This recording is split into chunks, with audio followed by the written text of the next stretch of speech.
నమస్కారములు. నిన్నటి దినాన రాయచోటి నియోజకవర్గంలో మిట్టవాళ్లపల్లె గ్రామమునందు ఒక సంఘటన జరిగినది. అది మనము వార్తల్లో కూడా రావడం జరిగింది, ప్రతి అందరికీ కూడా తెలుసు. సుజన్య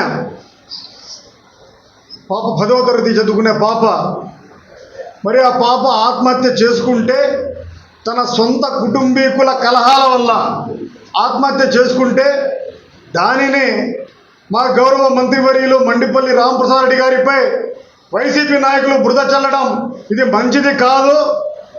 ఎందుకంటే వైసీపీ నాయకులకు ముందు నుండి కూడా ఈ బురద చల్లడాలనేది వారికి అలవాటు, వారి యొక్క నైజాలవి. ఇప్పటికైనా మీరు మానుకోండి.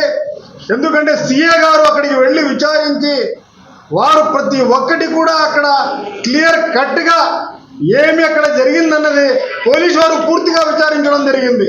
విచారించి వారు ఇది కుటుంబ కలహాల వల్ల జరిగింది, దీంట్లో ఎటువంటి ఇతరుల ప్రమేయం లేదు అని వారు చెప్పడం జరిగింది.